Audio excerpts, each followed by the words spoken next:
Hello, everyone, and welcome to this Equality Bahamas hosted CSW 66 parallel event on innovating for climate justice. We'll be talking about building feminist solutions to climate issues, and in particular, climate disaster.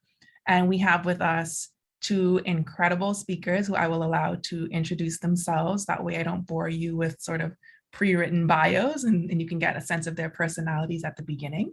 This session will be pretty interactive, so get ready to talk back, to speak with us. This is by no means a presentation where you just sit and listen, but we're going to start thinking together and figure out how we can do a better job at disaster response and how we can develop policies and guidelines that can be used by international organizations that quite often swoop in to our countries and our regions to take action a lot of the time without listening first and finding out exactly what we need and how we need it. So I'm going to now ask Joseph, you can introduce yourself, and then Phylicia, you can jump in right after. Thank you, Alicia. My name is Joseph, and I am not very good at introducing myself because I really hate introductions. That's probably the best way I can do it. But I'm from the Kingdom of Tonga. I work with an organization called 350.org Pacific, or the Pacific Climate Warriors, as we're also known. We're like a youth-focused climate advocacy group that's spread across the Pacific. We work in 15 Pacific Island nations and with young Pacific people in Australia, New Zealand, and the USA. And so our work really is centered around ensuring that our communities, and especially our young people, have the tools and the resources they need in order to feel like they can take charge of their future when they're talking about the climate crisis, and also have the platforms to be able to share their stories globally. And yeah, that's what I do.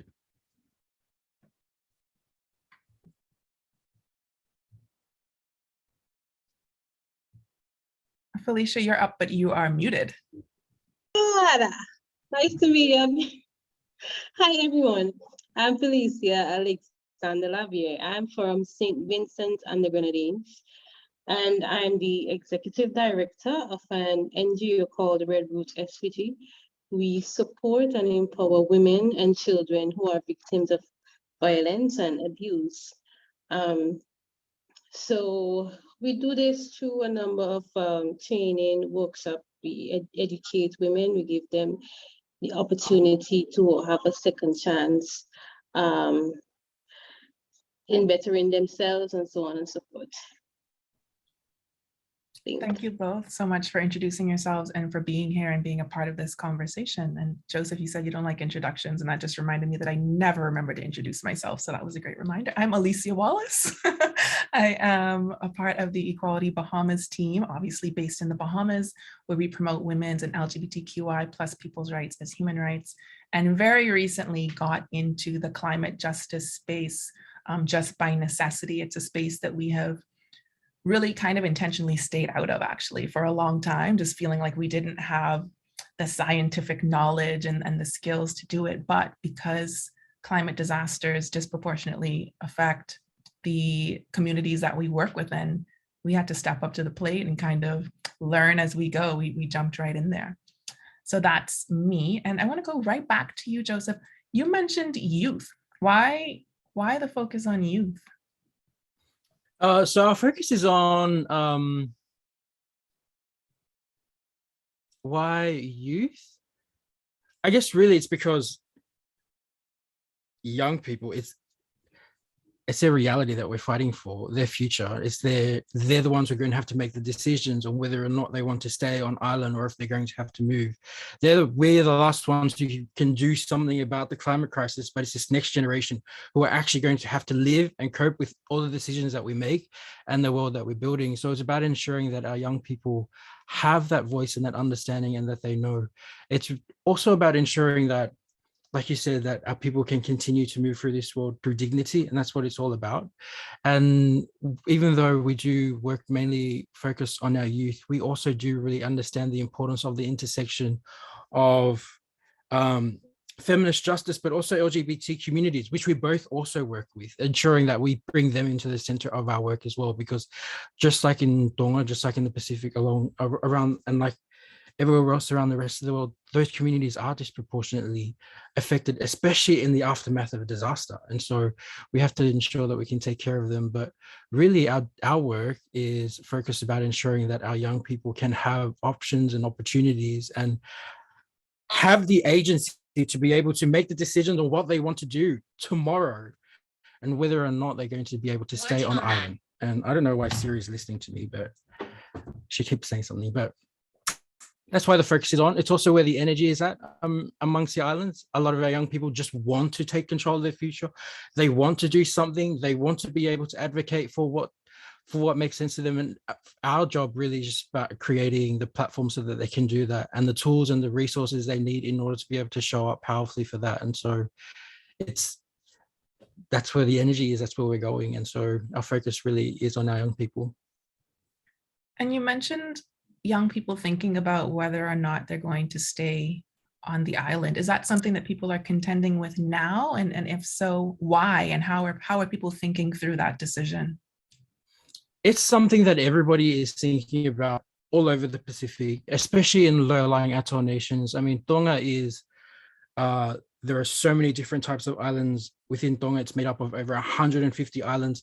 Some of them are low-lying islands, some of them are islets, some of them have mountain meadows, so people can actually live on some of them.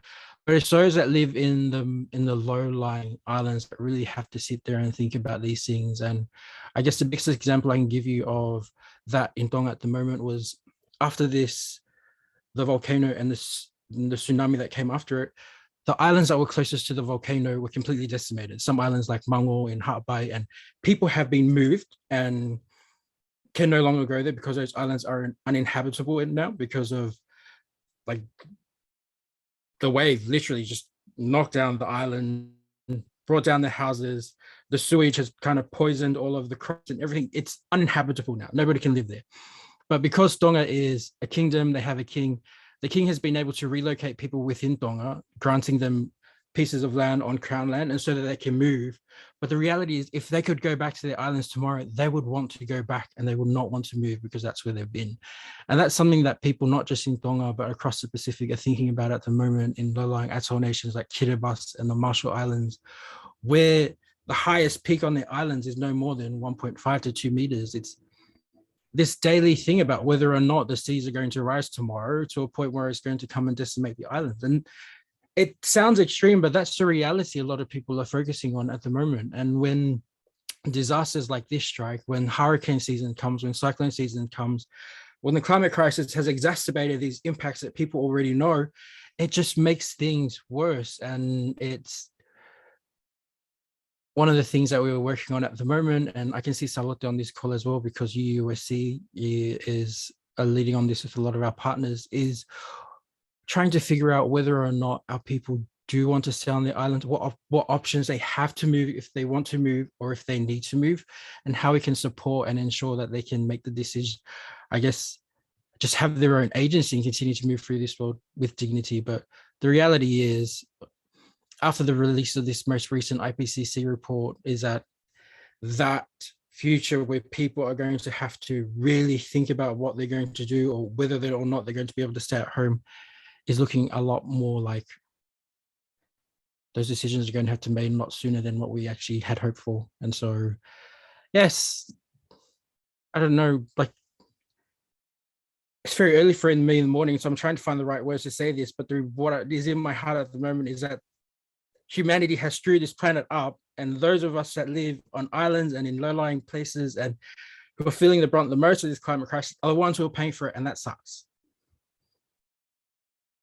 Yeah, absolutely. The ones that are low-lying, the so-called small island developing states, or the big ocean states, we like to call ourselves bosses too. Yeah. We're the ones that are experiencing the impact and the worst impact and the most unpredictable impact of climate change, going through these disasters all the time, over and over and over again.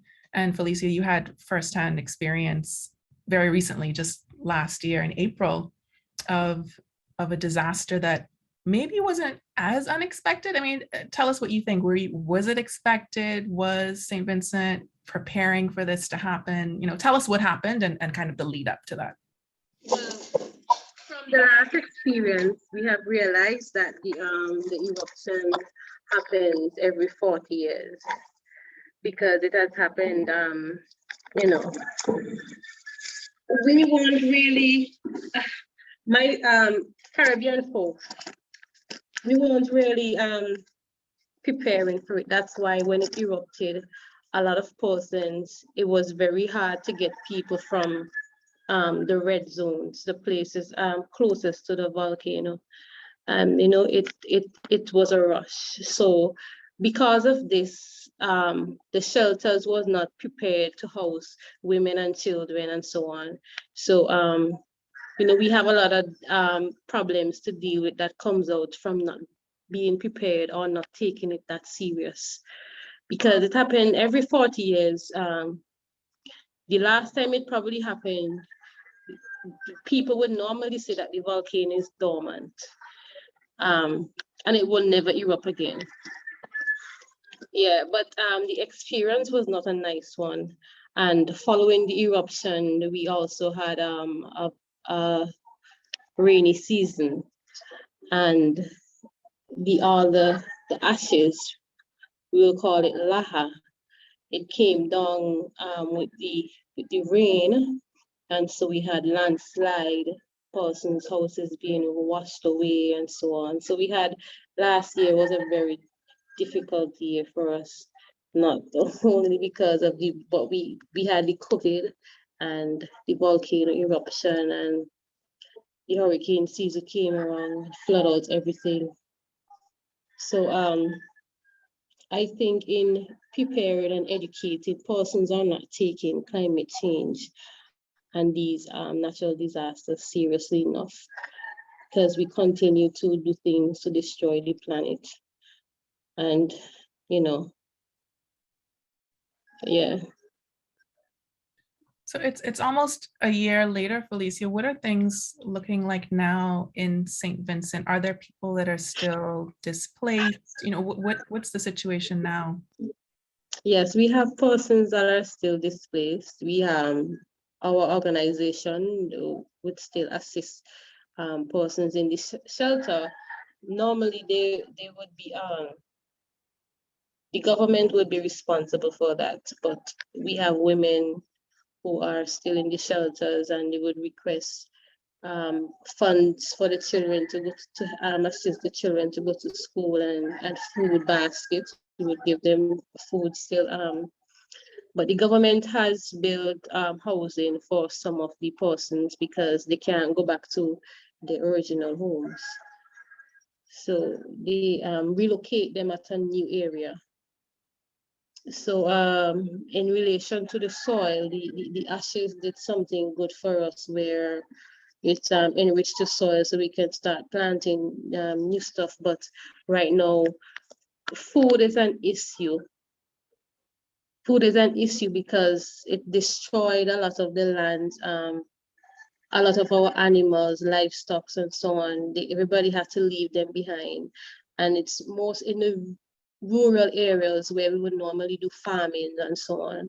So it we are on our way to recover, but still far from recovering, because due to this, a lot of other issues came to light, like because in the shelters we had a lot of persons being abused and so on and so forth because of this. So you see where this whole thing can intertwine. So we are still trying. We are still trying to recover from it. What does recovery look like in both your countries? I'll go to Joseph first. You know, you had the most recent disaster. What is the vision going forward? Is there a vision? Do people have a sort of a national idea of we need to get to this place? Well, what people would see as recovering is just rebuilding homes for persons.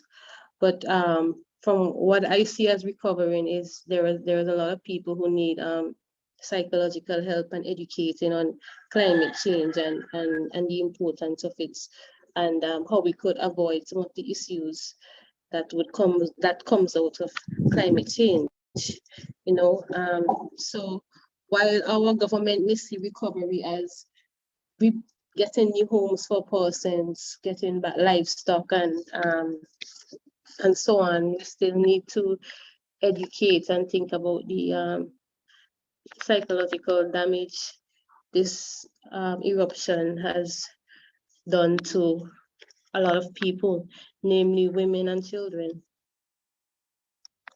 That's an area that we don't talk about enough. I think in the face of disaster and in recovery, we really do focus on the basics. We focus on food, shelter, water. Yeah. At some point, we start thinking about making sure that children can go back to school, but there's not enough focus on the psychosocial impact that living through these kinds of disasters has, and the need for long-term support services. So I'm really glad that you brought that up, Phylicia. What about you, Joseph? What does recovery look like for Tonga and in the Pacific in general when these kinds of events occur? Is there sort of social and cultural thinking around recovery from disasters and where you go to next? There is, in many instances, I guess our people are, and it's not just unique to Tonga, it's the same across all of the Pacific. People are used to having to rebuild and recover after every cyclone season. Everybody's always in a state of rebuilding or recovery. The difference between how things were, say, 20 years ago and how they are today is that our people now are just in a constant state of recovery, just being able to get over one huge natural disaster and then the next one just strikes. It just hasn't given people a lot of room to breathe. And so I guess definitely one of the things that we do need to work on, and I've been thinking about this just now, is how do we support our people mentally process that and deal with it, especially our young people who are seeing these things and living this reality. In Tonga at the moment, one of the things that came in with the aid, unfortunately, was COVID. And so before the beginning of this year, Tonga was completely COVID free. There were no cases that made it on the island. But with the aid that came through in February, Omicron made it onto the shores and now it's spread across the island. I think last count there was over 1,200 active cases. And the great thing about Tonga is that they were able to roll out the vaccines quickly, so it hasn't had a really huge impact. Although it's spreading across the island, there haven't been that many deaths. People have been sick, but it's been at home. But it's just now people have gone from the aftermath of this disaster straight into lockdown, dealing with COVID. And so it's put a big strain on a lot of people, especially when it comes to access to food and food security and even access to water. But these are things that our people have already built resilience against, because every cyclone season, this is something that everybody has to prepare for. We're also really lucky in that our cultural structures are really strong within our communities. And so in the time of disaster, people know where to go or who to follow or what they need to do. Also, people take direction really well in Tonga because it comes down from we're a kingdom, we have a king, people listen to him. So if he says we have to do something, we do it. But also within our own communities, the traditional structures that are in there dictate how we move and our relationship to each other. And so that's how we focus. And I will say they're probably really great in the way that we move within our traditional structures, because in traditional Tongan structure, the woman is ranked higher than the man. And so if your sister tells you to do something, you have to do it. And because we get that kind of instruction and that information, I think a lot more people are able to cope in a completely different way than what they would had it been a lot of angry men telling us what to do. And what did that sort of rapid response relief look like following the underwater eruption and the tsunami, in terms of NGOs and governments? What was the relationship like between entities that were providing aid? Conversations happen really quickly between the major NGOs like UNICEF and the government, and they're able to mobilize within our region really quickly. The government of Australia and Aotearoa were able to mobilize some help really to get things out really quickly. But also, most of the support for Tonga, like the rest of the Pacific, comes from Tongans who live overseas. And so even our economy is made up mostly of remittance, just people sending things home. And those are the people who really mobilize quickly to try and get things back to island, ensuring that people had access to money, ensuring as soon as this thing happened, everybody was already coordinating to try and get things onto the island, which is really great. What we have built over time is our understanding of what kind of support is good and what kind of support isn't great. I mean, you have people who just want to help, but their idea of helping is just throwing all of their old clothes and their old blankets into a container and sending them over. And I guess from the start, we were just really clear on what kind of things were needed and what kind of things were not. And just making sure that everybody who was organizing aid who wanted to do something were doing that. But in the initial aftermath, what we're asking people was just to send money, because cash goes a far longer way on the ground than anything else could do. And then at the moment now, just having longer conversations on things people could use for the longer term recovery. But governments are really good in terms of their support for Tonga, that they mobilize quickly to get things in there. But I will say this is that it's the way NGOs, major NGOs and government work up there and what people see on the ground sometimes are different.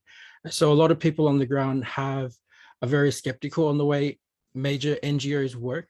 They will see a lot of donations coming up but not much happening on the ground.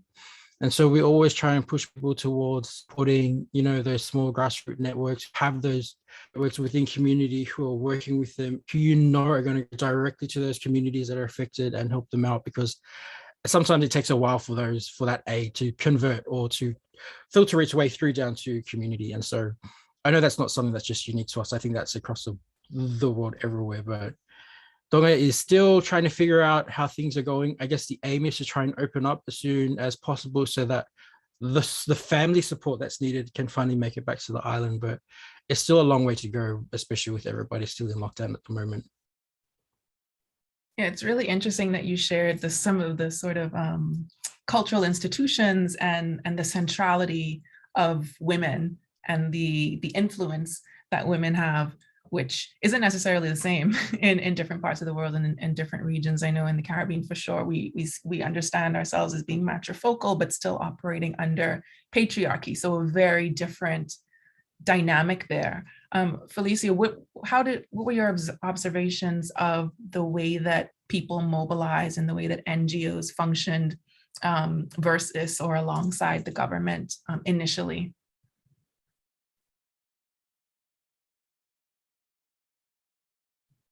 Muted. Sorry. During the eruption, we had a lot of persons coming on board, NGOs that we never knew existed, came out and started to help each other, but we noticed that AIDS was coming in the country and persons wasn't getting, the persons who really need the help was not getting the help, who really needed the assistance. And we keep seeing a lot of, because during the eruption, we don't need money to buy anything, because we can't do any exchange during, so we asked for a lot of food to be sent in. And one of the problems that we had is that persons were sending in expired goods and things that the locals would not normally eat, certain tin food and so on. But the government,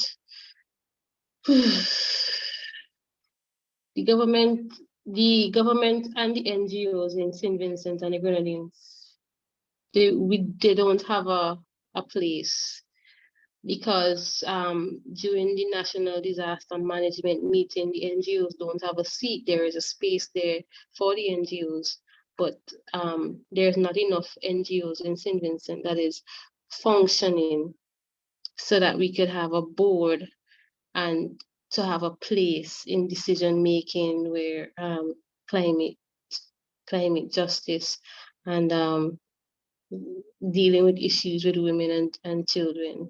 So NGOs don't have a seat to say that they have a say, but so the NGOs like RedRoot, who they see functioning and doing work, they would ask us. We collaborated with the government to distribute. We went and asked them for some supplies. Say we have a lot of women and children coming to us, we need help. They did send some aids to us for us to distribute in that sense. So we are fighting to get a seat where our voice can be heard, getting more NGOs on board, collaborating so that we can get the job done. Yeah, and I think in a lot of cases, NGOs are seen as the adversaries of government. There's this idea that we're working against each other because of the accountability aspect, right? Like NGOs are trying to hold governments accountable, trying to remind them of their commitments to the people, but also the obligations that they have to international mechanisms, and reminding them of their responsibility, particularly to at-risk groups and to people in situations of vulnerability. And it kind of creates this tension and can make it quite difficult to work together in crisis at times when you really do need to band together because resources are so limited. So in those times, are you finding that NGOs are working together more to try to help each other and also to get an in with the government? Out of 5 out of 10, persons would send, like if somebody knows that RedRoot is over here helping, they would recommend that persons come to us and so on. But there's not enough. Everybody sees it as a competition, and you're missing the whole point. Our art is destroying, and it's leaving us, and we are not focused. We are not seeing the bigger picture. So apart from us fighting, trying to do all of this, we still have to fight, trying to get persons to work together, and unite. I think that's a major challenge in so many different ways, that I think it really stems from NGOs being under-resourced. It's like this scarcity mentality where none of us have enough funding, none of us have the human resources that we need because we can't afford to pay people. And it means that there's competition for funding, and that competition for funding seems to trickle down in our communities to the point that we don't want to work together, because it's like, well, if I support them and they start to do better than me, then they're going to be in a better position to get money. Is that, I'm curious because of the cultural difference, is that, do you find that to be the case in the Pacific as well, Joseph? I think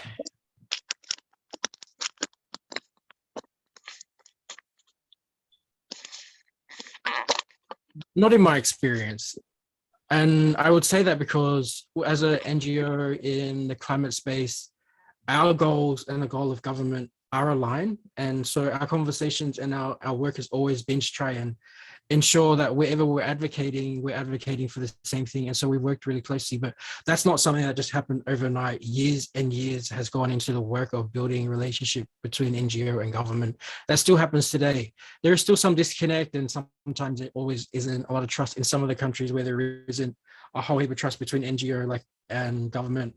Like Fiji, things are a bit different, a bit more harder to organize, but in the smaller countries like Tonga and the Marshall Islands and Kiribati, our proximity to leadership is just different. It's like if we need to speak to our leaders, we'll just walk down the street and knock on their door. And so it's different because the islands are still really small. Like the culture is like it's small enough for us to be able to speak to our leaders. And so it's just a different thing. It's a different experience, but I understand how that works. I think there is definitely still sometimes, I wouldn't say it's competition, but I would say that it is what makes it difficult sometimes between NGO and government, NGO and people, is sometimes the distrust that's seen, because sometimes we'll see a whole heap of funding come through either climate or aid, but people don't see that. And then they'll see one of our members of parliament with a new house or something. And so it's the same conversation around corruption that happens everywhere, that builds distrust between NGO and government, and also the people in terms of where the money is coming through and why they're not seeing it and how that gets in. And so it's important for us as somebody small that works with grassroots just to ensure that we can be as transparent as we can with the process, but also simple as we can with the process.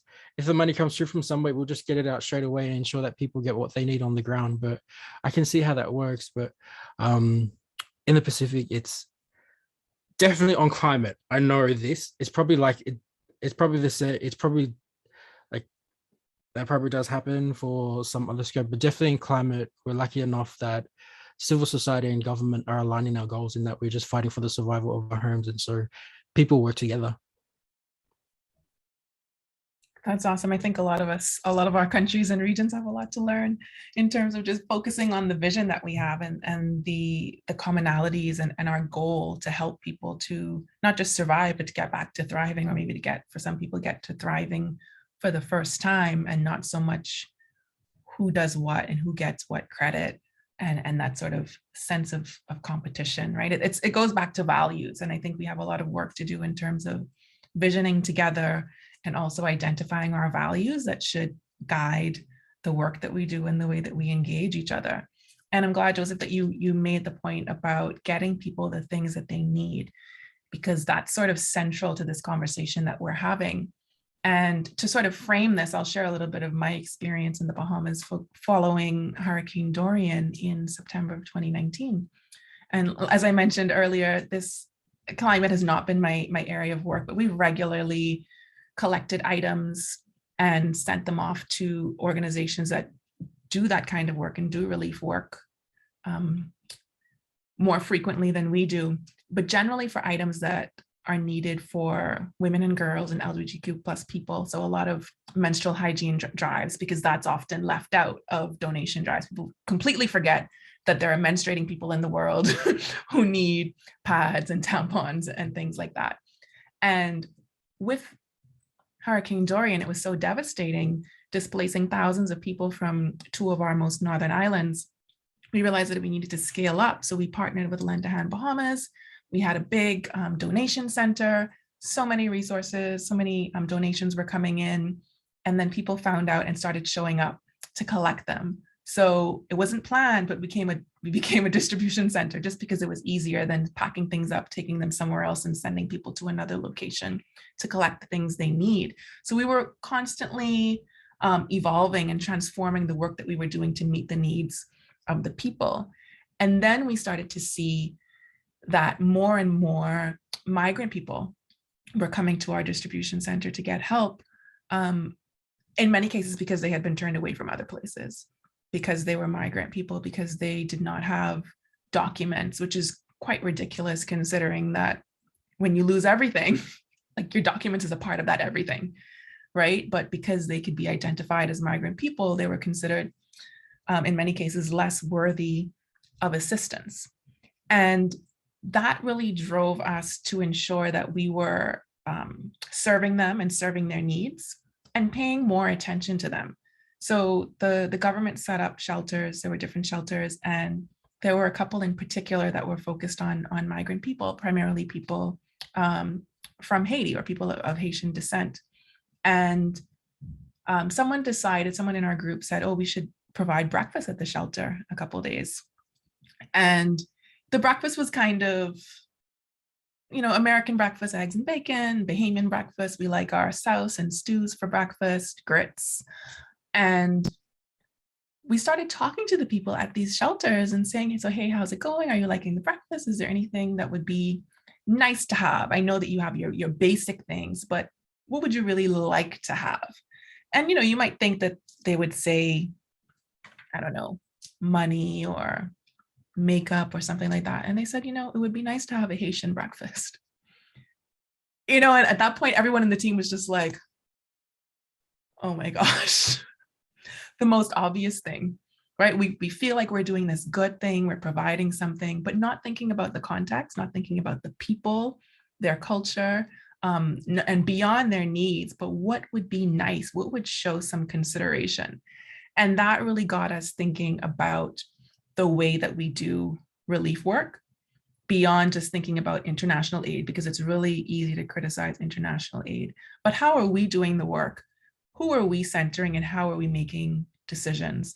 So I would love to hear from both of you about the way that you make decisions when you're providing relief, especially in the moment where everything's just sort of a rush and you might not have that much time to take a step back and really be strategic about it. But how do you make decisions about what you will provide, how you will provide it, who do you provide it to? And are there ways that you are considering the needs and the desires of people first? Or is that something that you were thinking about after you started and sort of self-corrected like we did? I see, Joseph, I think you're unmuted, so you could go first. For us, it just depends on whether it's Tonga or whether it's any other country in the Pacific that's just gone through any kind of disaster, especially during cyclone season, what they need. And a lot of the times it is just food, essentials, hygiene, sanitary products, and water, because a lot of our water sources end up becoming polluted by the saltwater inundation. And so just ensuring people have their essentials is always where we go to first and foremost. But our thinking about relief has really shifted a lot in terms of how can we ensure that our communities always have what they need on hand. So it's not just sending bottles of water now, but ensuring our people have water filtration systems so they can use whatever water they have at the moment and then continue to filter their water. What we did launch just a couple of weeks ago was our Solar Scholars training. And our Solar Scholars training was actually developed in the Philippines after Typhoon Haiyan. And so a group of women actually developed this training in the Philippines. And what they're doing was in Tacloban, after Typhoon Haiyan, they were ushering their communities up into the mountains where there was no light. And so they developed a solar panel system that they used, a modular solar panel system that they built together using like bits and pieces they take out from cars or they take out from old solar power systems, and they put that up in the caves and they can light that up. So whenever their communities are need to evacuate, they take them up into the mountains and then they can have that. And so they pass that training on from the Philippines to us, and it's called a Solar Sisters training. And so the idea is to ensure that we can empower the women at home or who look after our villages to be able to continue to have a power source in the aftermath of disaster, teach them how to build basic solar power panel packs so that they continue to charge things, have lights, continue to look after their homes. And it's just a basic system, but the idea is for it to be a catalyst on a wider conversation on how on the role women can play in our villages in terms of greater solar energy and ensuring that they can have power in the aftermath of disaster. And so our thinking around relief, because we have to recover so much from disaster, is how do we ensure our people have the tools that they need so that they can directly look after themselves in the aftermath of a disaster. And it's not just about energy, it's also about food security, ensuring our people can have that. And so we also have agricultural projects that we try and teach of our community as well. The rest of things, like they need the essential items like food, water, stuff like that, we can get to them immediately. We just try and get out as quick as we can, and our team on the ground will tell us what they need, and we will just respond as best we can and as fast as we can. That's incredible. So you're not just thinking about the immediate needs, but also thinking about what kinds of resources can you provide that will be useful the next time, because you know definitively that there will be a next time. There will be many more next times. What about you, Phylicia? Any thoughts on how you decide what you're doing, how you're doing it, who you're doing it for, and responding to specific needs?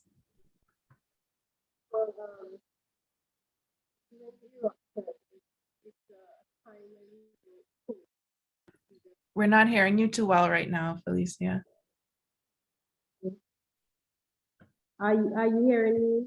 It's better now. I have to switch because I've been getting internet problems. But during the eruption, we don't think, we act, right? So we just run and help anybody that we see in need. and try to get them to the shelters, so that they have food and so on. After most persons are settled in shelter, we do programs for them. We ensure that the children are feeling comfortable. We try to make them as comfortable as possible. Take toys for them, have sessions like that we are in school and so on. For those persons who are living in their homes there, and we would take down the list of persons in their home and the ID card number. And I think we'll need you to get probably closer to the mic. okay. And so we would normally take down the person's names who are living in the household. If they have children there who need sometimes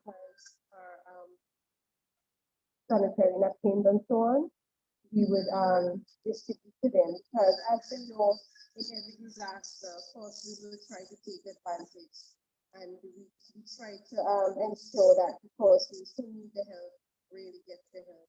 So that's why we take down the information of each person's who we help, so that, because persons with them, you may have a household with 10 persons, and each person from differently, right? For food packages, and so all the food packages might run out, so we might not be able to help somebody else who they need. So we try to make sure that it's spread across the board, and we assist as much persons as we can. So sorry, Phylicia, we're missing a lot of what you're saying. Like your sound is occasionally going really, really low. It might help maybe if you turn off your video and get real close to the mic, it might be easier to hear you.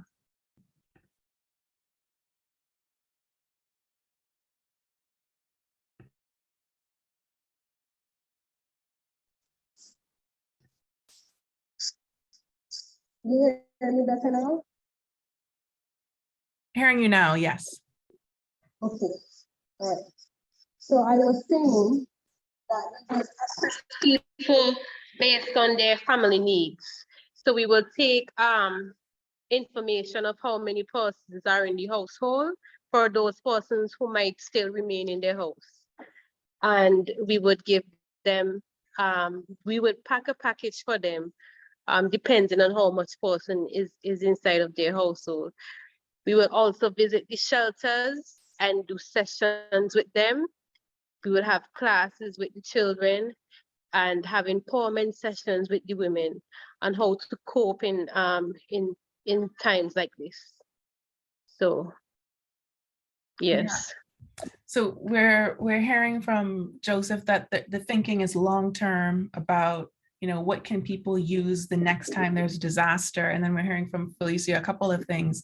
The difference between assisting people in shelters versus people in homes, and being attentive to the differences in demographics and numbers within homes, and attending to the whole person. So not just focusing on people's most basic needs, but considering that people need to be able to interact with each other. People need to be able to learn more about what's happening. People need to be able to talk about what's happened and get the mental health support that they need.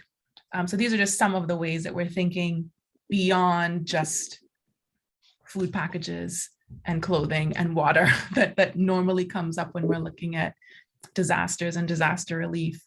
For those who have joined us, do you have any questions or any comments, any thoughts, any ways that you are undertaking this work or thinking about this work? Have you had any light bulb moments?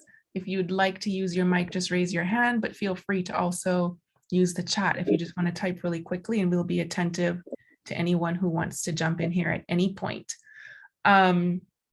So going back to the sort of feminist way of working and developing solutions, given the experience that you have had in the last year or so, both of you, have you been thinking about what we can do better next time?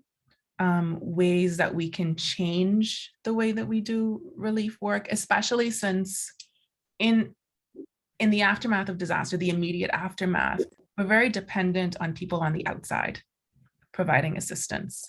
And for many of us, that's international NGOs that don't necessarily understand the context and just sort of take guesses at things that they need. They're going to need water, so we're going to send 50 million gallons of water. Water is always great. But I always find it interesting that in a climate crisis, you get all of these single-use plastic bottles of water. Like that's the way that they decide to send it. There must be a better way, right?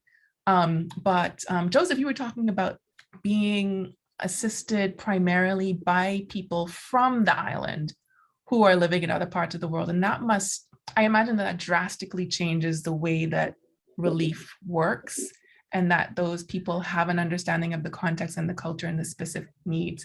Do you think that that makes it better? Do you think that that makes the response more responsive to the needs of the people on the ground?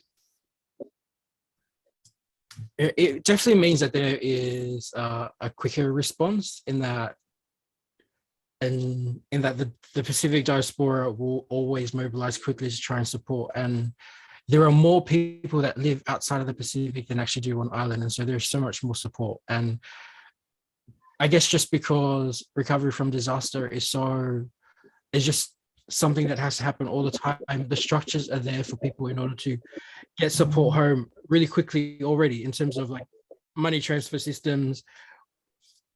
They will always waive all their fees in this time, make sure people can get money across to their families really quickly. And so people just already know what to do, already know how to mobilize after that. But in saying that, it still happens all the time where lots of people want to try and give support. And so we'll do one of these things where somebody will put, I guess, a notice up that they're going to try and fill a container to ship back to one of the islands, and everybody will come drop things off.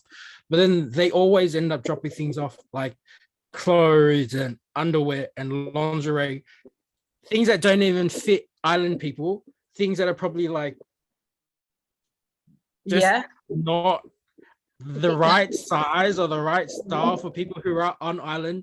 They're the things that, and you understand that it comes from a place of, well, like wanting to do well, but we just ask people to put more thought into what they're wanting to send over.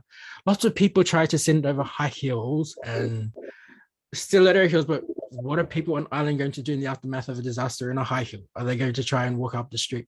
So it's just we try and guide that a lot more now because we know the things that people want to do. And not only that, just hope that whatever kind of aid ends up on island doesn't also just end up in the landfill, making it even more difficult for people to deal with, or end up making more rubbish on island. So ensuring that we can really be explicit on what's needed, I think, is really important. But I definitely think the one thing that we need to do in terms of relief and the way we think about relief is think about relief through the lens of a mother, because it's only a mother who can understand exactly what their children need. And that's how we have to think about it.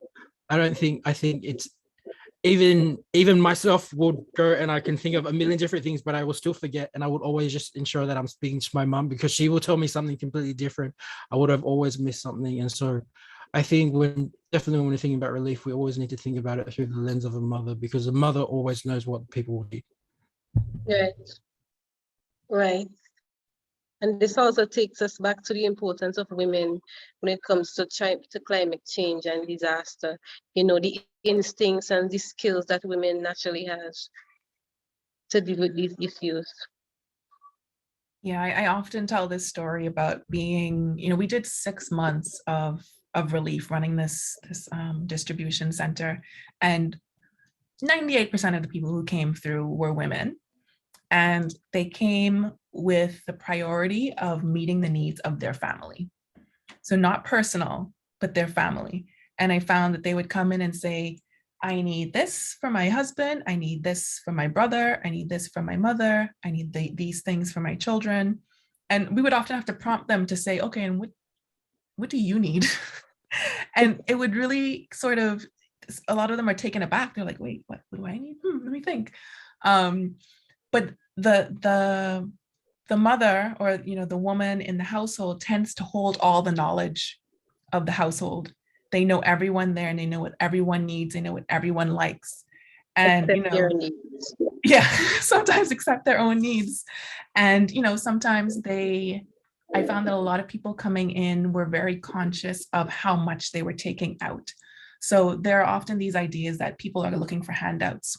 Be careful, don't give them people, just take forever and they don't even need it. Like, it's time to shut this down. You need to stop helping people. But overwhelmingly, I found that people came in, they said they need blah, blah, blah. We give it to them and we say, but hold on, I see you have a baby, you're holding a baby. Do you need baby food? Do you need diapers for the baby? Oh, yes, that would be so nice if I could get that. But they didn't ask, and I actually had a few people try to refuse help because they said, I know you have a lot of people coming in. This is enough for me right now. But on the other side, we had a few men come in and get things for themselves and get things for their family members. But one question they could not answer. I said, do you have any menstruating people in your home? Yes. Great. Do you need some menstrual hygiene products? Yes. Great. Does she use pads or tampons? No idea. No idea. So there's a big difference, I think, in a lot of households with who holds the knowledge and who comes in thinking about what and prioritizing what. So we really do have to, and maybe in different places it's different. Maybe there are people of different ages and different genders that hold this information and prioritize in these ways. But wherever we are, we have to consider the context and have an understanding of who is in charge of the relief within their families, within their homes, within their communities, respond to those people, but also be in conversation with them and not assume that the things that we're providing are the right things or the best things. Like, we can go back to that example of the breakfast. We're doing an amazing thing. We're providing breakfast, and these people want to have the breakfast that they would normally eat at home. Do you have any other reflections about sort of lessons learned along the way?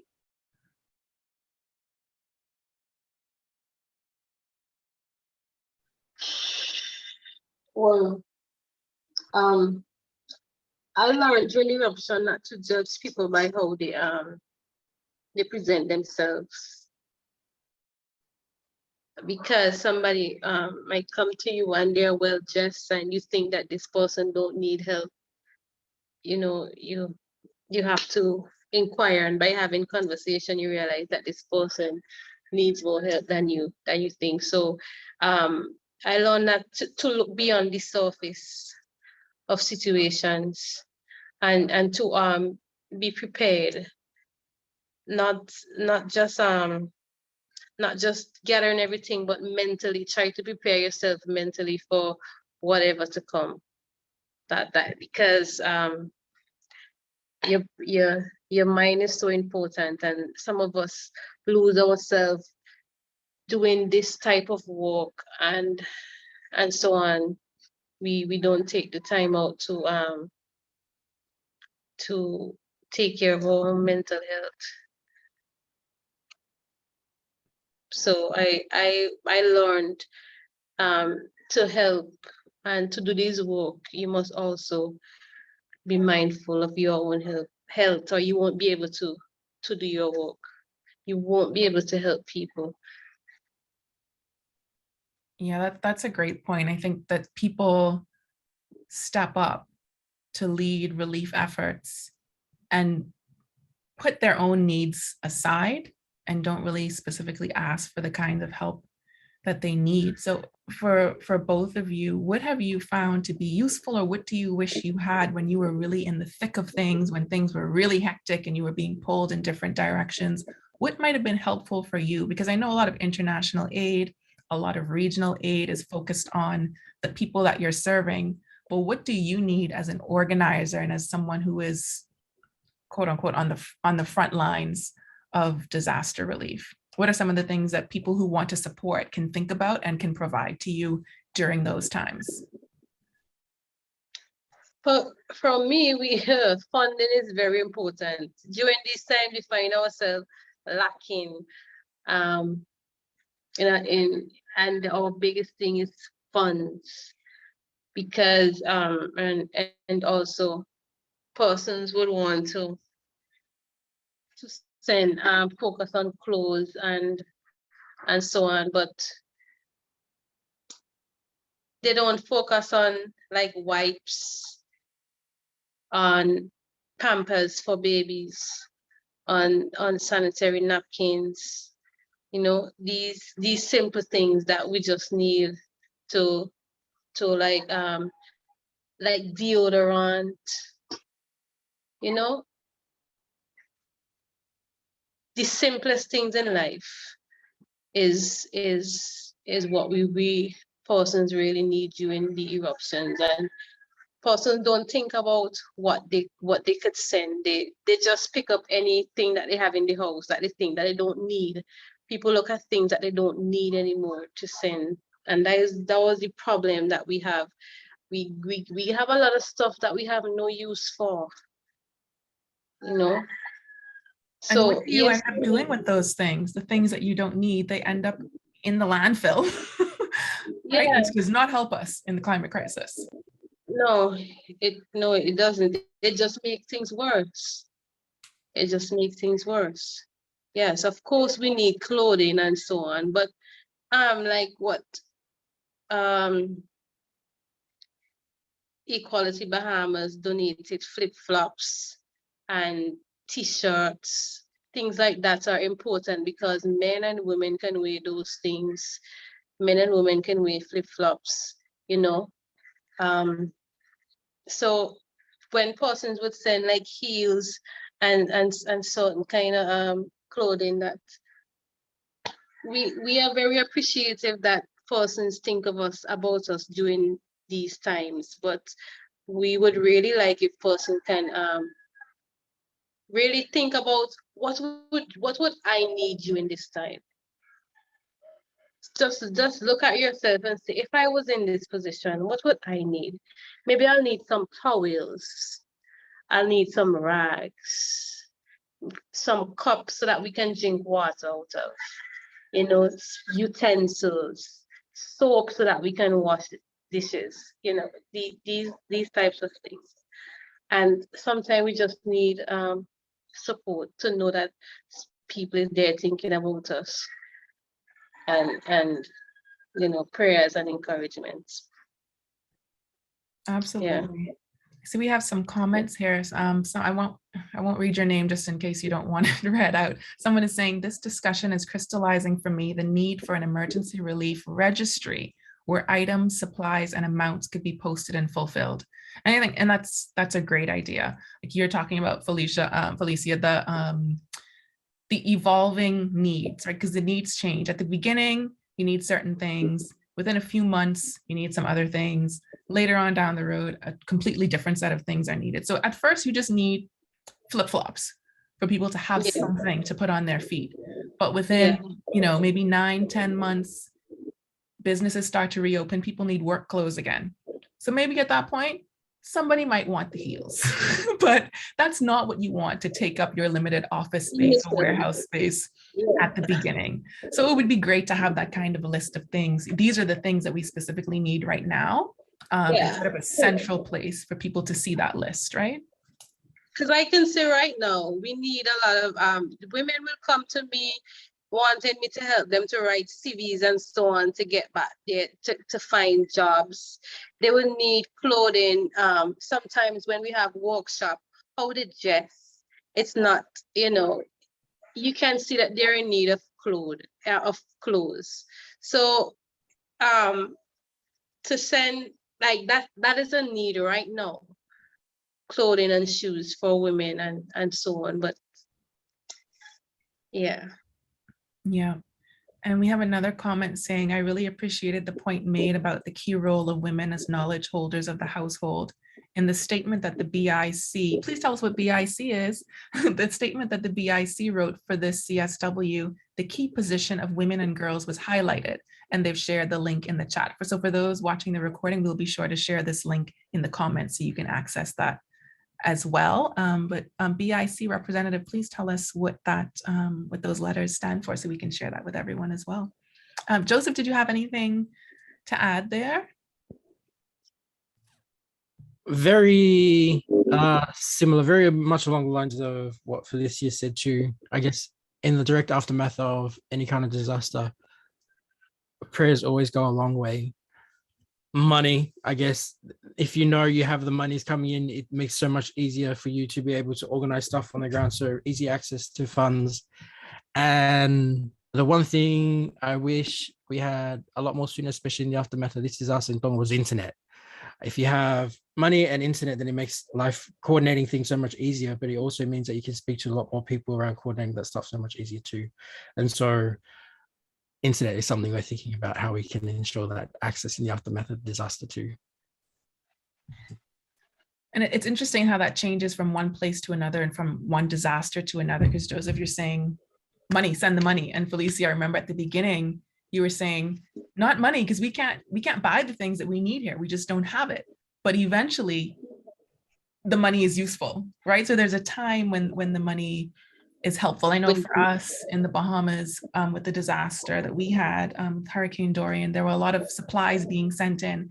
And there came a point where we said, okay, we need to have conversations with the donors to let them know that we don't want them to keep sending things. Please send us money so that we can buy things here and support the local economy, because we want people to be able to get jobs. We want people to be able to go back to work. People have been displaced to one island. Yeah. There are limited jobs, there's limited money. We need to be buying things here. Right. Yep.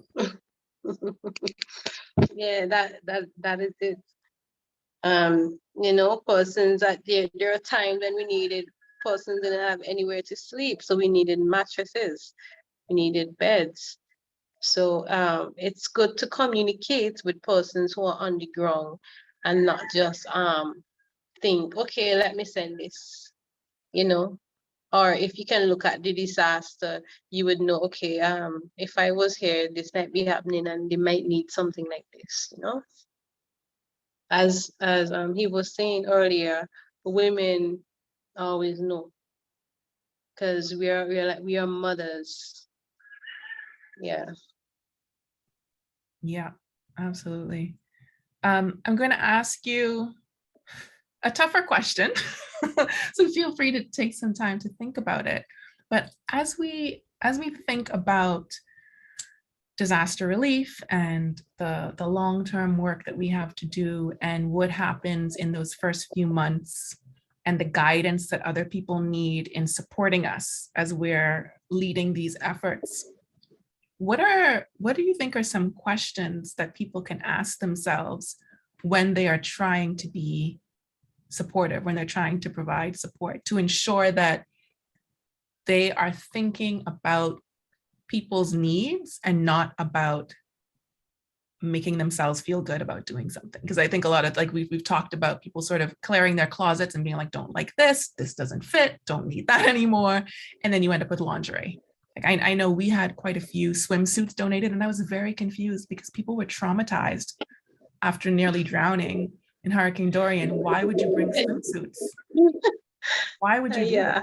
You know, so do you have any kind of sort of self-test questions for people who want to donate, who want to support efforts, or might even want to lead relief efforts in their own homes? What are some sort of questions to ask to guide what you do? So as I was saying earlier, it depends on the disaster.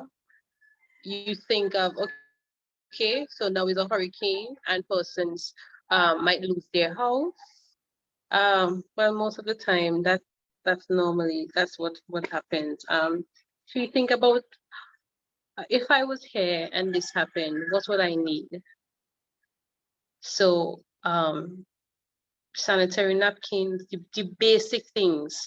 What do I need every day to get ready for work? What do I need every day to survive? You know, you think about things that you can't, that it's not that you can, that are essential to you. So I think from that you would get your list.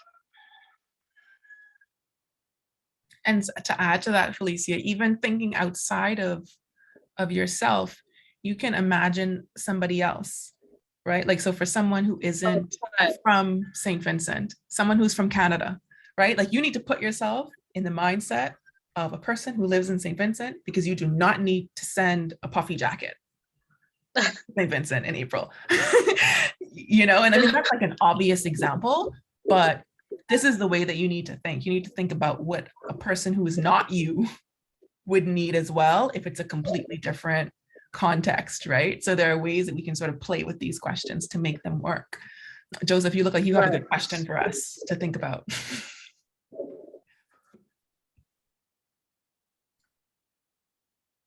I would that if you're thinking about providing any kind of support or any kind of aid, spend some time really thinking about what that looks like. Be really specific in the type of support you want to provide. Be really specific in the type of need you want to meet, and then figure it out. Just be really specific. If you want to, you don't have to try and support everything they need, but just that one thing, I think, is what people need to focus on, because every little bit counts. If that one thing that you want to focus on is sanitary products, just make sure you're providing the right ones. If you want to be sure that the support you want to provide is clothing, make sure that the clothing that you're providing is appropriate. Two things I think people need to think about whenever they're trying to, especially if they want to mobilize stuff to send back to wherever they're trying to support, is, will they need this in a month? Because sometimes it's going to take a month for whatever you're sending via shipping to get there. Will they still need this in a month? And will this end up in landfill? Or what's the environmental impact of what I'm sending across? We have to be sure that if we're sending things, it's not going to end up in the landfill. It's not going to end up as rubbish around the islands. It's not going to end up as extra things people need to look after, on top of trying to rebuild their home. So really think about the environmental impact of whether or not it's going to end up on island, and also just really be sure about if you're shipping things over, just make sure it's something they're going to need in a month's time, because that's how long it's going to take to get there. So it might make sense when you're putting it into the container, but is it still going to make sense when it comes out in a month's time? So you just got to really think forward about what it is, and just being really specific with the need that you're trying to meet or support. I'm glad you brought up the sustainability of a donation or of items being sent. And I have I guess kind of a complicated question. Maybe it's not that complicated and I just can't figure it out, but how do you strike the balance between meeting a need and being sustainable? So back to that water example. People need water, but do we need 1 million single-use bottles of water? And do we have the gumption, the gall, to tell donors, we don't want these single use, send us reusable bottles to give to everyone, send us life straw filtration systems, send us water bladders instead of these plastic bottles, because this is making our situation worse. And then another example is menstrual hygiene products. What about menstrual cups? Well, that's one item that can be used for 10 years versus having to keep bringing in and distributing tampons and pads. But there's the issue of water and sanitation. So do you have any thoughts on how we can sort of try to balance these two things, where we're meeting needs, but we are being sustainable, not just environmentally, but also financially? Yeah, just holding those two things in balance. Yeah, I think. So there, You go. there is this can be used at an advantage. For example, with the period cup, persons in my country, they're not too familiar with that. So in a disaster, when persons are in shelter, we can use the opportunity now to educate them about it and introduce them to the period cup and so on. And I think sometimes when persons are given relief stuff, they think that we don't have a choice. They think that the persons who are in need are desperate and they must accept anything that is given to them. So it needs to have an international list or agreement of things that could be sent or could not be sent, because as I said before, we received a lot of expired goods and we can't use them. We just have to dispose them. So and a lot of persons all over the world try to help, and they're just shipping in whatever. It seems to me as they were shipping garbage to us, you know, and it felt like because we are in this position that we have no choice and we have to just accept what is given to us.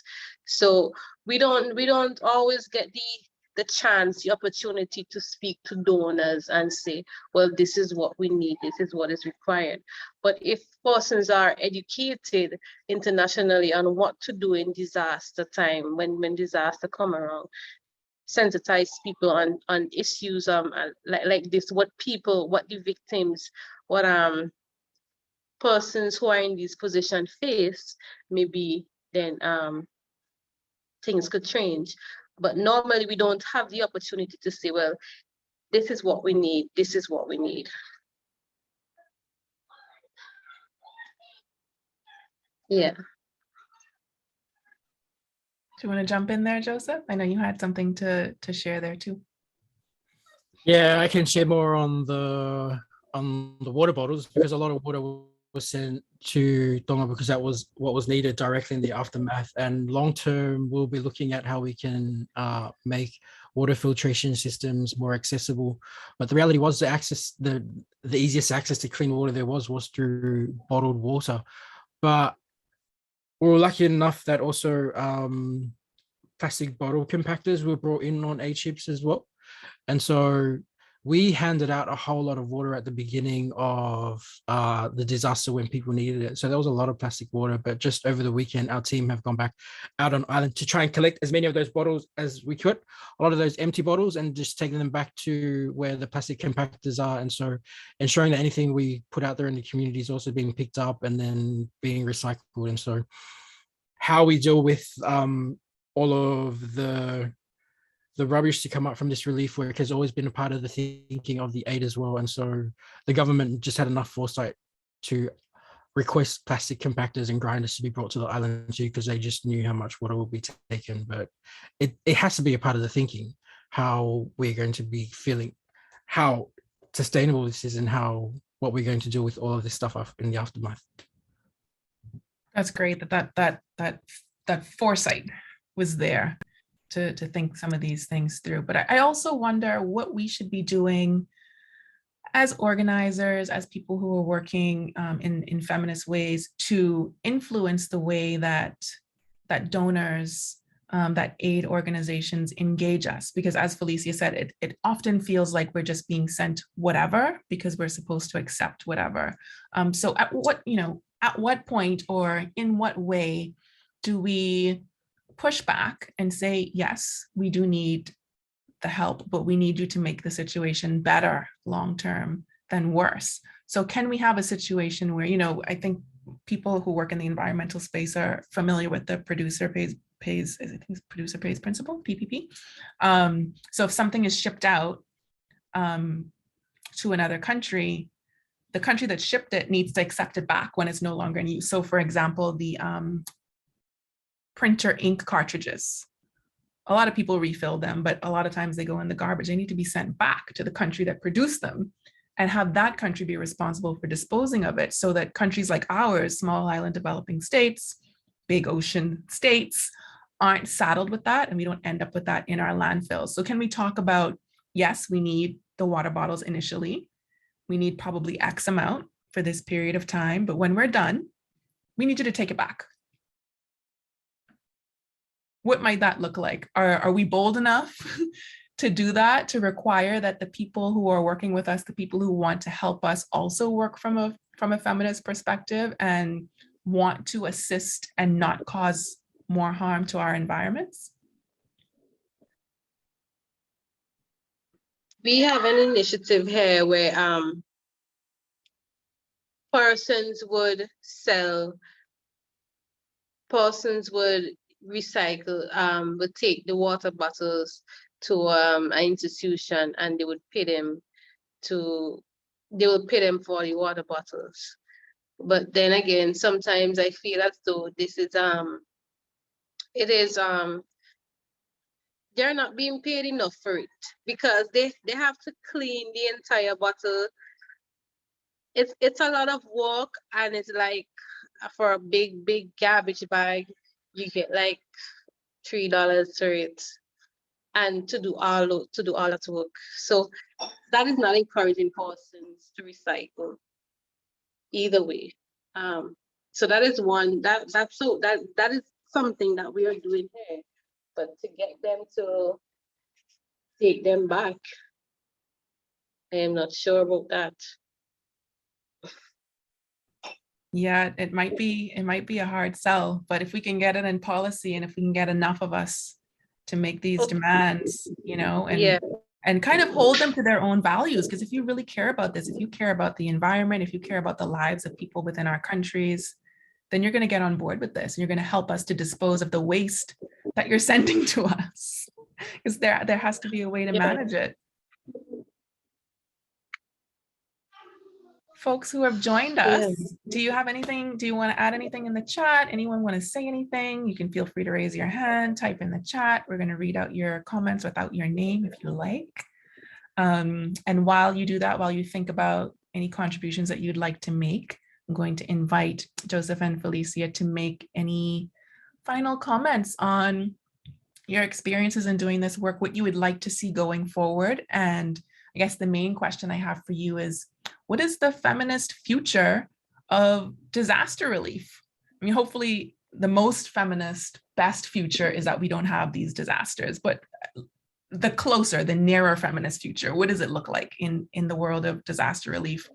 Pie in the sky, what should it be like? And that's, what should it be like for the people on the ground? What should we be expecting from the people who want to help and from each other? Dream big. Right. I see, as I said before, women in times of disaster and so on, our natural ability is to care and protect. So I see a lot of women being placed in the positions where we could make certain decisions that would help us and eradicate, you know, global warming and so on. And I lost my thought there. Yeah, so I see a lot of, I see women in the forefront, working and training young men and young women, because those are the future. We need to educate our youths more on climate change. And you know, sometimes I don't think we are focused enough and we are emphasizing enough. Even in our schools, we can go into the schools and drill it into our youths, because we are here speaking among ourselves as adults. We are going, the youths are coming. So I see they're the ones who would eventually make the change. So that's where I see empowering our youths and our women to take charge to tackle climate change.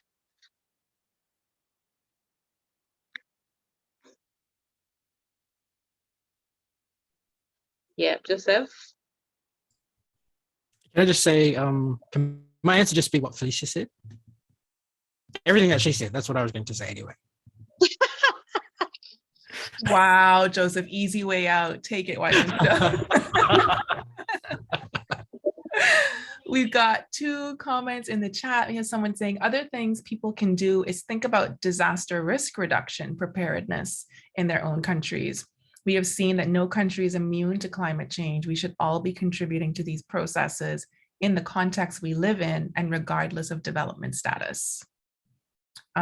Joseph, do you want to unpack for us, because that's kind of heady, disaster risk reduction preparedness? What does that mean? It's about ensuring that people are always as prepared as possible with what they need, understand evacuation plans, understand what to do in the aftermath of a disaster, try and prepare as much as possible. We already know, for example, in the Pacific, that cyclone season comes every year. We already know that it's going to cause a really big impact somewhere on our islands. We always know that it's going to affect people in some really huge way. What we can do before that even gets there is ensure people know where to go to when things happen, how to evacuate, how to ensure that their families are safe, and exactly what they need to do in the aftermath of those disasters. And how it happens within Tonga is that a lot of conversations happen within the church spaces. And it just so happens that a lot of our churches end up being our evacuation centers, because sometimes on island, those are the most sturdy built places. And so ensuring people know where they can go when things arrive, or what they can do and how to look after themselves is what we need to do at a community level, ensuring our people know where they're going to get water from, or that they need to have access to water when they see the signs, or that they need to board up their houses, or where they need to go and evacuate. So just ensuring that that becomes a part of everyday life and culture is something that is always happening within Tonga. These trainings are always run, always, so that people know where they need to go. But we also need to be a part of this conversation in terms of like what's happening at the government space, so that the government understands what people need on the ground, so that they can provide that support well before we even get to that point, and always ensuring that they hear that what is needed from the community, and like just making sure that that conversation is happening. And so we all need to be a part of that conversation, because it affects everybody, and it will. Definitely. And that's something that we sort of talked about a little bit, but not in specific terms, but engaging all of the stakeholders, having multiple stakeholders at the table to come up with these solutions, and prioritizing and centering the people who are at the most risk and who are really experiencing the most difficult, most challenging effects or impacts of these events, hearing directly from them. Because a lot of times the people who are making these decisions, the people who are planning, the people who are responding are technocrats, or people who just happen to be in positions of power, but not the people who have experienced these things, not the people who don't have the resources to help themselves out of those situations. So we have to constantly think about creating space and giving the mic and the power to the people who are impacted, because they know the experiences best and they know the needs best. And we have another comment here saying, I was just thinking, as a youth serving organization, our opportunity is to educate. We always ask our Girl Scouts to ask a lot of questions and listen to communities that they want to help with their action, but we can do more at all age levels.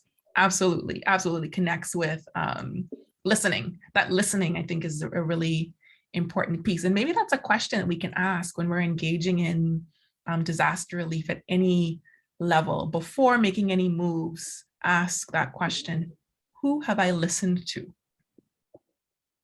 Did I just make this up for myself, or was I listening to someone who is able to tell me exactly what they need? And then another comment here from our friend Salote, who has supported all of us in various ways from UUSC, Unitarian Universalist Service Committee, saying, thank you so much for these pearls of wisdom. What would your suggestion be for international funders? How best should we respond? So this is your time. You have the mic to speak directly to the funders. What do we need from them? How should they respond? Well, it might be difficult to have a dialogue with persons who are on the ground at the moment. But I am sure we could find some way to get in contact. As I always say, it depends on the situation. So we can think about it in stages. So initially what we would need, you send the essential stuff that we would need at the moment. And then we think about, persons would also need funding, NGOs would also need funding, because we don't always want to, as Alicia said before, we have to try to build our economy and support the local people who would want to get back into their jobs and so on. So initially, we would need food and aid. Most of the time, money would be no use for us at that moment, because we can't spend anything. Like during the volcano eruption, we couldn't buy nothing. There was no shops. Everybody emptied their shops to give to persons.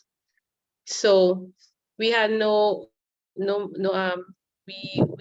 need money in that stage. What we needed was food, and persons were looking to leave the island, because if lava started coming from the volcano, we can't live here. We have to leave. But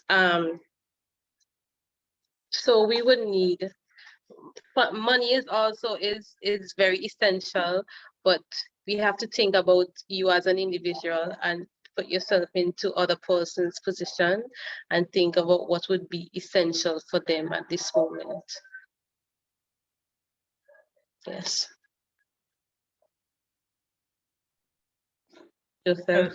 Joseph, do you have any? Please speak directly to the funders. USC are really great funders.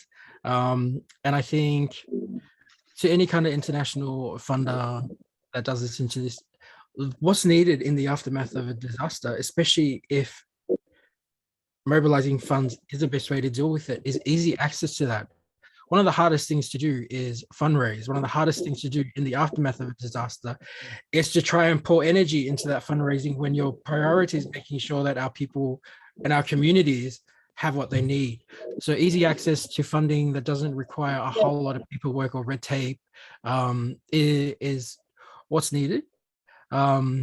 Especially, and I think a big part of that work is on any of the NGOs that work with communities, just to continue that relationship with their funders so that they can ensure that that's there when they need it. But I think when it comes to this, especially when it comes down to the wire, when things are needed then and there, it really is just about having really easy access to funding when it's needed, and access that doesn't require a whole lot more time and energy that we're trying to pour into our communities. And so it's about easy access and ensuring that it can flow directly to the people who need it. I don't know if that makes sense. Yeah, absolutely. Making it accessible and easy. Oh, sorry, go ahead, Phylicia. Accessibility and ease. Yeah, I am. You must emphasize on that, because during a disaster, we are not in the mental capacity to say, well, we are, how to write, to request this is what's going on, and we need funds for this, cut some of the red tapes and yeah, let the funds be easily accessible for persons in positions like this. That's a perfect point, Joseph. I think a lot of international funders focus on what I like to call the sexy stuff. They want to be seen funding food and water and access to shelter and clothing. But there are other things that are needed. There's a psychosocial support that's starting to get sexy. That's kind of nice. But we also need that flexible funding to be able to pay people. Yeah. Disaster happens and you're using your regular staff, or if you're a small NGO or small grassroots organization like Equality Bahamas, we don't have a staff. So what does that mean? That means one person is working 12 hours. We're depending on volunteers. We would like to be able to just provide volunteers with lunch, but we can't do that. And you feel silly going to a funder and saying, can you give us money to give lunch to our volunteers? And you're like, aren't they volunteers? Why am I giving them lunch? Yeah. But not understanding the culture and the sort of like the way that we show appreciation in a lot of places is food. So something as simple as that. But something, I want to go back to a question that I asked you, both of you, earlier about the specific things that you need when you're responding to a disaster. And I want you to know that it didn't go unnoticed that neither of you really answered the question. Neither of you really talked about what you personally need. You were like, yeah, we need money to be able to do the work that we're doing. But what do you need? Do you need rest? Do you need some money to pay yourself? Do you need some sort of like self-care thing? So I want to say to international funders that, self-care and self-preservation is a real thing, and it's a necessity, and it's often overlooked by the people who are doing this work, and they're not likely to ask you for money or resources to do this. So please take it upon yourselves to offer it. Take it upon yourselves to say, can you use X amount to take care of yourself and your team? Can you use X amount to pay people to work a shift so that you and your team who are there all the time can go I will. to the beach? I I don't know, get I will. manicures. Like, it doesn't have to be something fluffy like that, but take the initiative to offer something to support people in taking care of themselves, because you can really get lost in this work. Yeah. This is one of the problems that we have right now, is that I can't find persons who would volunteer, because people see, this is my time. I need to be paid for my time. So unless it's your passion and you love this, you're not going to want to volunteer. So during the eruption, your persons would come along, but they're not coming, just for that.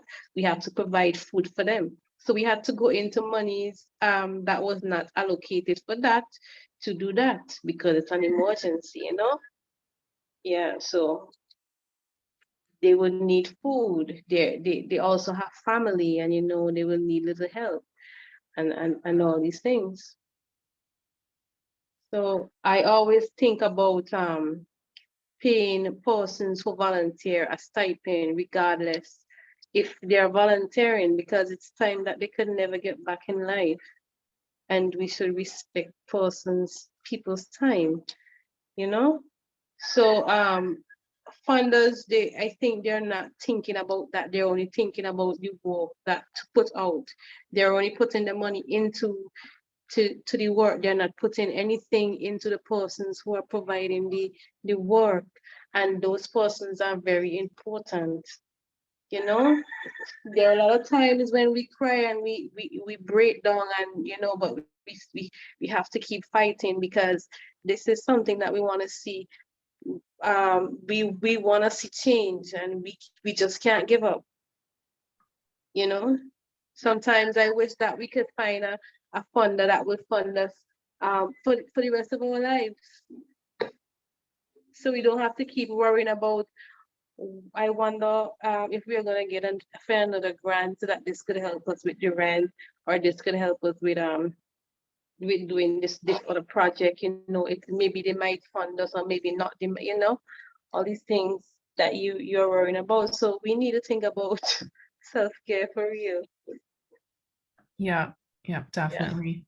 Yeah. And I hope that becomes something that is mainstreamed throughout funding in all spaces and all thematic areas of work, because it really is neglected, and it's not something that the people doing the work necessarily think of themselves or will outright ask for, because it's awkward and it seems selfish, but it's absolutely necessary.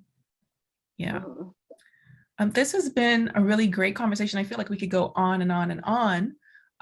But at some point we have to bring it to a close. And I know that CSW can be really jam-packed and exhausting, because there are so many events, there are overlapping events. I know sometimes some of us are on multiple devices attending multiple events, wishing we could split ourselves into 2 or 3 people. So definitely after this, take a breather before you attend the next event, if you have another event coming up. If not, please take some time to check out these organizations. I've put the links in the chat. So Joseph is from 350 Pacific. You can find them online on social media. And Phylicia is from RedRoot SVG, which stands for St. Vincent and the Grenadines. Again, I'm Alicia from Equality Bahamas. It's been a pleasure to facilitate this conversation. And I hope that we are able to continue it and have it in different spaces with more people, different people from different perspectives. There's so much for us to learn and to think about. And there's so much of our thinking and our ways of doing work that can and needs to evolve. And I encourage everyone to continue thinking about how we can take a feminist approach to our work, which really is about centering the people who are in situations of vulnerability and at high risk, ensuring that we're listening to them and we're giving them the space to take the lead, because they are the people who should be leading. They're the ones who have the knowledge and the experience.